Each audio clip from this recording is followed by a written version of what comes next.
Bonjour à tous et bienvenue sur l'émission Nature & Co, cette émission environnementale proposée par l'association Renatura Congo. Pour ce nouveau numéro, nous allons nous intéresser aux oiseaux et plus particulièrement aux oiseaux qui vivent sur le littoral congolais.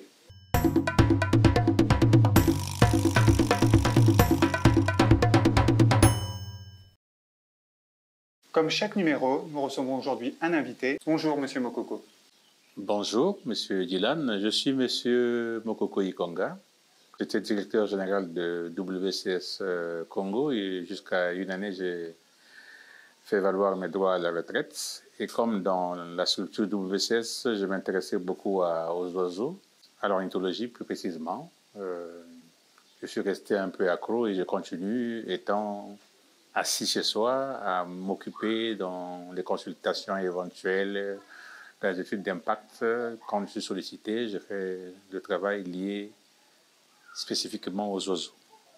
D'accord, merci pour ce CV. Alors, vous avez employé un terme qui est je pense, très mal connu de la population congolaise, c'est le mot ornithologie. Est-ce que vous pouvez nous en dire un petit peu plus sur ce terme? Quelle est sa définition générale? Bon, une définition très simple.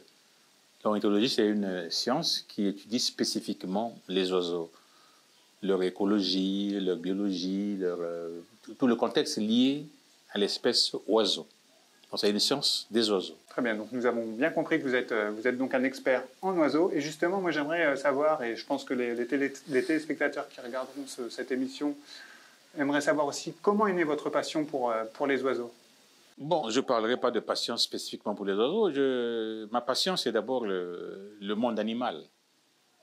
Le simple fait que je suis ingénieur de travaux d'élevage, de formation, donc je suis vétérinaire. Un vétérinaire, c'est celui qui aime les animaux.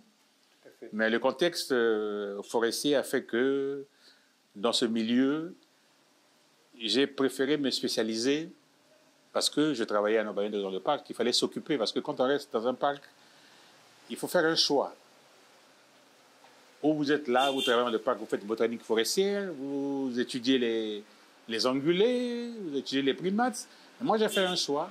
Je me suis intéressé aux oiseaux avec l'aide de certains collègues expatriés qui étaient sur le site. Et dans nos multiples missions, ils m'ont demandé de m'intéresser un peu au volet oiseaux, en me faisant cadeau de jumelles et d'un manuel des oiseaux. C'était là mon départ il y a une vingtaine d'années dans ce domaine. D'accord, très bien. Alors, comme on a pu le voir dans le reportage, on vous a suivi lors d'une mission de comptage des populations ornithologiques au niveau de Bakwilou, au niveau de l'estuaire pour être plus précis. Et moi, j'aimerais savoir, au-delà de cette mission qui est organisée pour un programme mondial de Wetland International, est-ce que vous êtes amené à travailler avec d'autres structures ou d'autres ONG au niveau national ou international sur le domaine ornithologique ou d'autres activités liées à l'environnement? Bon, je crois que j'ai suffisamment roulé ma bosse dans ce domaine ornithologique. C'est souvent demandé quand il y a l'aspect d'études d'impact environnemental. Vous savez que l'oiseau, c'est un grand indicateur de la bonne santé du milieu. L'oiseau, c'est l'espèce qui, cette particularité d'ensemencer le milieu. Il transporte une graine d'une région à une autre région. Ça, c'est l'aspect positif d'un oiseau. Et ça, souvent, les études d'impact intègrent le volet ornithologie pour voir comment vit l'environnement. Comment se porte l'environnement. Bon, c'est des études complexes. Hein. Chaque discipline est là-dedans. Vous avez des biologistes animaliers, vous avez des botanistes, vous avez bon, bah, écoutez, il y a toute une gamme de... Tout un tas d'experts. Des archéologues et tout. Bon, tout un tas de protecteurs de l'environnement, comme j'aime bien et j'ai beaucoup travaillé dans ce contexte-là.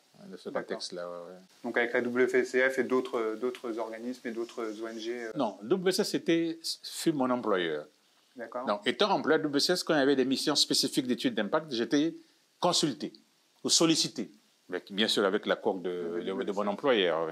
Bon, maintenant, je suis plus libre parce que j'ai peut-être pas de compte à rendre à quelqu'un s'il y a un travail d'études environnementales, un travail de formation des jeunes en matière d'ornithologie, je suis beaucoup plus disponible. D'accord, très bien. Justement, est-ce que vous trouvez que la population congolaise est assez sensibilisée et éduquée à l'ornithologie de manière générale et à la présence d'oiseaux ici, à l'importance d'avoir des oiseaux ici au Congo? Selon vous, est-ce que vous trouvez que la population est assez consciente et assez éduquée sur tous ces aspects-là? Bon, en matière environnementale, parler de conscience, vous savez que ça se lit au niveau de notre pays. Dans quel état est géré l'environnement? Parce que gérer rationnellement l'environnement, c'est d'abord transformer l'homme. Il faudrait que l'homme comprenne ce qui l'entoure.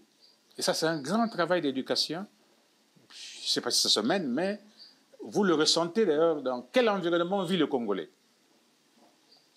Ça, on ne se le cache pas. Dans quel environnement on vit, c'est parce qu'on ne comprend pas pourquoi autour de nous, il y a autant de détritus, il y a autant d'eau usée. Et les gens peuvent vivre dans ces conditions. Ils ne se posent même pas la question. Je prends le cas spécifique de Pointe-Noire.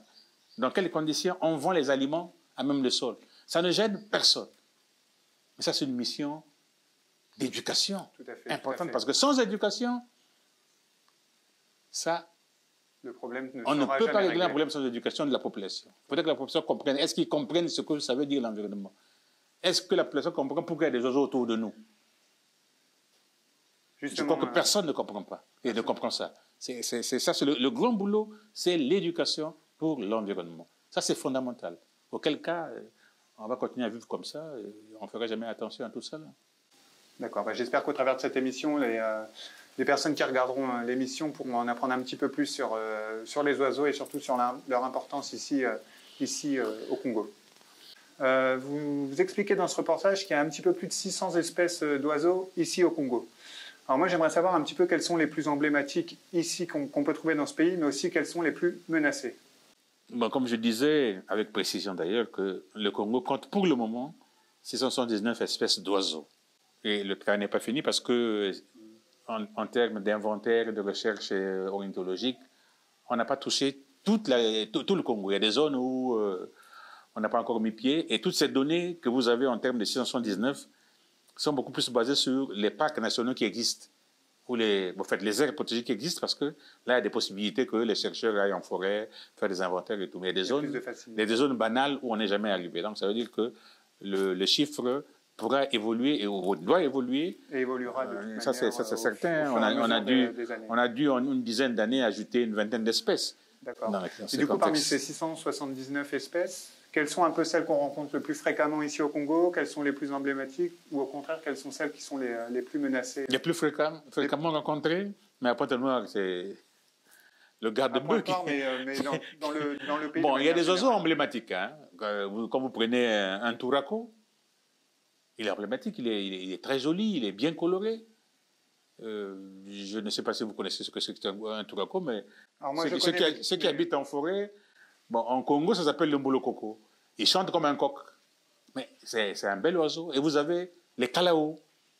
C'est des gros oiseaux, c'est caractéristique des grandes forêts. Vous avez bien sûr le perroquet, même si vous avez parlé d'espèces menacées, mais le perroquet est beaucoup menacé pour son commerce au plan international. On prend beaucoup de précautions autour de cette espèce, mais c'est l'espèce emblématique, le perroquet, mais qui est menacée.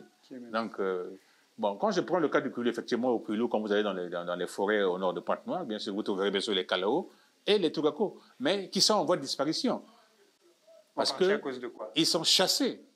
Il y a une pression de chasse des oiseaux très très forte dans le cuilou, c'est connu. Vous prenez le cas des colombidés comme le pigeon vert, comme on dit. Mais vous voyez comment on le chasse au filet, le long de la côte. Est-ce que c'est légal, ce genre de pratique? Ah non, ce n'est pas légal. Moi, j'appelle ça un massacre. Les gens, ils vous mettent les filets le long de la plage. J'en ai vu à maintes reprises. Et dans les travaux que j'ai menés il y a quelques mois, vous sentez que le long de la côte jusqu'au Bas-Cuilou, il y a une disparition systématique des pigeons verts. Maintenant, il faut aller au-delà du Cuilou. Mais à la longue, on ira au Gabon pour chasser les pigeons verts. Donc, il y a une pression, une forte pression. D'ailleurs, je sais qu'à l'époque, au niveau du chemin de fer, la voie de chemin de fer qui passe au niveau de la zone de l'aéroport, mais il y a tout un commerce de pigeons verts. Tout à fait, tout à fait. Non. Mais ça, c'est le travail des pouvoirs publics, des eaux et forêts, d'interdire, de se comporter d'une manière un peu musclée pour interdire aux gens. Parce que tant qu'on n'interdit pas, vous savez que le braconnage, c'est l'un des plus grands fléaux pour la faune au Congo. Ça, c'est connu. À tous les niveaux, depuis l'éléphant jusqu'à la dernière tourterelle. Que ce soit pour les oiseaux, les mammifères, tous les niveaux du règne animal. Eh oui, c'est un grand problème. On est tout à fait d'accord. Voilà pourquoi il faut passer par l'éducation des populations, leur faire comprendre pourquoi garder les animaux, pourquoi gérer la faune, pourquoi conserver les forêts. Il faudrait que les gens comprennent ce que ça veut dire. Du coup, est-ce que vous, dans vos différentes observations que vous faites chaque année, vous observez une diminution un peu de ces populations d'oiseaux migrateurs ici au Congo? Est-ce que les populations étaient plus nombreuses il y a 10 ans qu'aujourd'hui, notamment au niveau de cet estuaire à Bas-Kouilou? Oui, je peux le confirmer. Il y a baisse. Bon, maintenant, je ne peux pas vous dire la raison. Parce que toutes les données que je collecte en principe quand vous collectez, il y a une baisse de population, il faut essayer de trouver la raison et soumettre à Wetland pour dire que non, mais l'année dernière, j'ai observé 10 000 sternes. Cette année, ils sont 5 000. Et il y a problème. Mais si ça se maintient pendant 2, 3, 4 ans, effectivement, il y a problème. Si c'est une année qui descend et l'autre année, il y a une remontée de la courbe, ça ne pose pas de problème. Bon, on a connu ça au niveau du Bas-Kouilou 2 fois de suite. Bon, la première fois, c'était le fait que la plage a été envahie de végétation. En fait, de végétation, de bois morts. Toute la plage était envahie de bois morts. Et ça n'attire pas les oiseaux. D'accord, les bois morts, c'est un obstacle vraiment pour... Ah, tout à fait, c'est un obstacle. Toutes les plages, la plage n'est plus blanche, comme on dit Blanche-Neige, mais elle est souillée par toute cette végétation. Et pourquoi le bois mort, c'est un obstacle pour les... Mais nous sommes au Bas-Kouilou. Tout le bois coupé dans les forêts du Bas-Kouilou, dans les villages et autres, sont déversés dans la mer. Oui, et ça se retrouve là sur la plage. Avec le mouvement marin, ça se retrouve le long de la plage. Mais en quoi le bois mort représente vraiment un obstacle pour ces oiseaux migrateurs? Mais l'oiseau doit se poser. Quand il y a beaucoup de branchages, ça l'empêche. Vous venez de voir comment ils sont libres sur un sol sablonneux. En train de picorer de gauche à droite. Sur le reportage, effectivement, ces oiseaux sont... oui, mais quand vous avez des branchages qui envahissent la plage, même si vous appelez un touriste, il ne viendrait pas se laver. Voilà. Mais en tout cas, merci à M. Mokoko pour ces échanges passionnés et passionnants. Est-ce que vous aurez un mot de conclusion pour finir l'émission?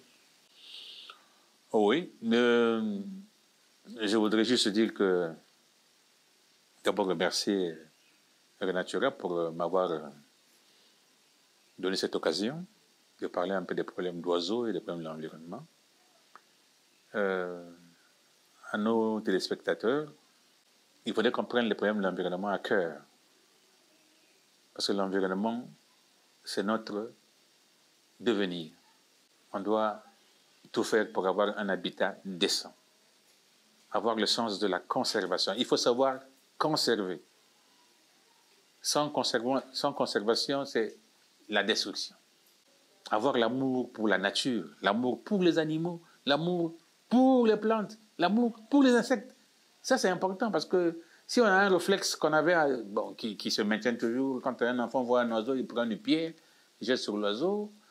Dès qu'il attrape vivant, il attache une corde, il se met à le tirer devant les parents ne réagissent pas. Non, il faudrait que nos enfants comprennent le rôle de la conservation. C'est d'abord l'éducation. Dernier exemple simple, moi j'étais à Entebbe, en Ouganda. J'étais surpris de voir que dans la ville, il y avait trop d'oiseaux sauvages. Les pigeons, comme on dit, les marabouts, j'étais surpris. Et dans ma balade, j'ai vu un jeune garçon, je lui ai posé la question, et ça c'est véridique. Il dit, mais il y a plein de pigeons ici, vous ne les chassez pas? Ah non, monsieur. Si on me voit tuer un oiseau, je vais aller en prison. C'est extraordinaire. Je suis sûr qu'il a dû apprendre ça à l'école.